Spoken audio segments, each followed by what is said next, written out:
Welcome to the Social Smarty Scoop, your weekly roundup of all the news you need to know in the world of social media marketing.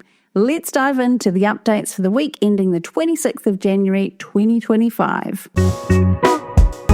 First up this week, Instagram has announced that it is launching a new video editing app. Now, this week Instagram has unveiled Edits, a new mobile video editing app which will be completely separate from the Instagram app. And in my opinion, I think they've really designed this to rival CapCut. CapCut, of course, being the video editing app that is owned by ByteDance, the company that owns TikTok. Now, according to the head of Instagram, Edits is going to be more than just a video editing app. Of course, it will feature all the video editing tools you would expect, but there'll also be a dedicated tab for inspiration, another tab where you can keep track of video ideas. You'll also have the ability to share drafts with friends and other creators. And if you do decide to share your videos to Instagram, you will unlock powerful insights on how those videos perform. Now, another thing that the head of Instagram said is that this app will apparently have a much higher quality camera. Now, I'm not sure what he means by that. I don't know how an app can have a camera. It'll be your device that has the camera. But I suspect it's something around the way that the videos are recorded, that somehow there's a better quality there. Now, Edits is available for pre-order, but only in the Apple App Store. Now, there's an expected release date on the 13th of March 2025, so we still have a little bit of time to wait before we see this roll out. Now, also in Instagram news, Instagram has ditched the square grid and embraced a taller grid on our profiles. So if you head to your profile, chances are you won't see the usual square grid layout. Instead, you will see a more portrait style layout. Now, the head of Instagram, Adam Mosseri, he has pointed out a few things. Now, I'm going to read this word for word.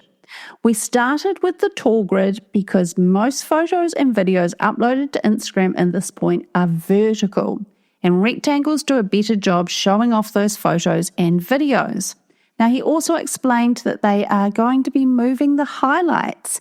So the highlights, which are those little round circles that sit nice and prominent on your profile, where you can save your stories and group them together, they are going to be moving into the grid, into their own tab.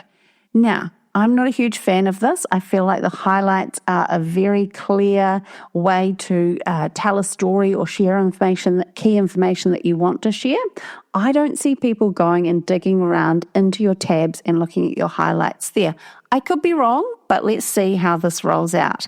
Now, at the time of recording, I don't have access to the new highlights layout.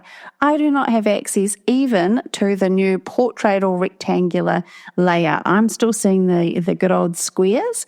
So this hasn't rolled out to everyone yet, but it is definitely on the way. Now, I have shared 2 reels on Instagram this week.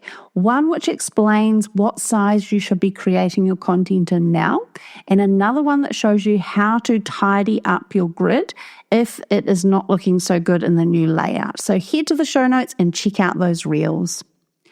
Next up, ads have finally arrived on Threads. Now, they're currently being tested in Japan and the US, but I don't think we have long until they roll out wider.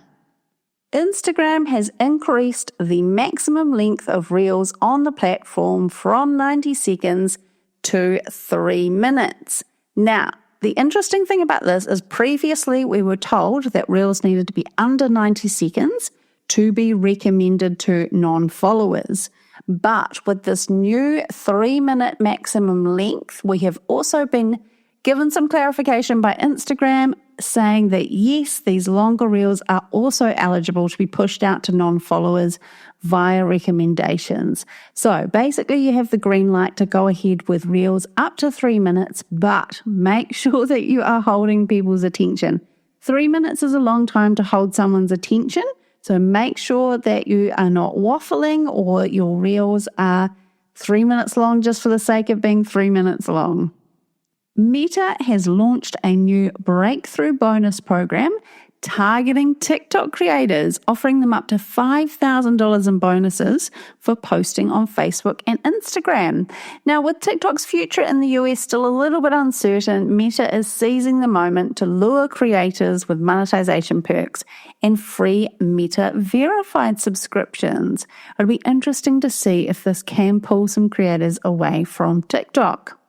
Instagram appears to be working on the ability to dislike or downvote comments. Now, spotted by a reverse engineer, it currently looks just like a downward pointing arrow.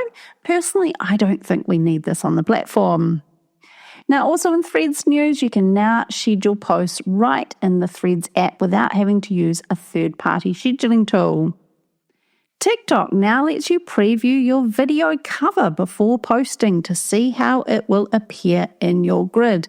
I really like this update. I've been posting a little bit more to TikTok recently, and I really liked using this to see exactly how my video is going to appear in my grid before I actually posted it. LinkedIn has shared an overview of 4 thought leadership myths that could be holding you back and some interesting ways to address them. I have popped a link to this in the show notes. And of course, the latest on the US TikTok ban. Now, last week I reported that we were waiting to see whether or not TikTok would actually get banned. Now, TikTok did in fact go dark. It disappeared from the US on the 19th of January as expected, but it only lasted for a few hours before coming back online. Now, currently the app remains banned from Apple and Google app stores, with service providers risking massive penalties if they defy that law. Now, Trump, who is now in office, has attempted to pause the ban with an executive order. So for now, TikTok has been given a 75-day reprieve, with Trump reportedly exploring options, including a joint US government ownership stake in the app. Meanwhile, all eyes are on potential deals with US-based companies to separate TikTok from Chinese-owned ByteDance. And there we have it. That is your social media marketing news for the week ending the 26th of January 2025. As always, if you'd like to continue the conversation, come and find me all over social media. You'll find me at socialsmarty.co. Until next week, stay social.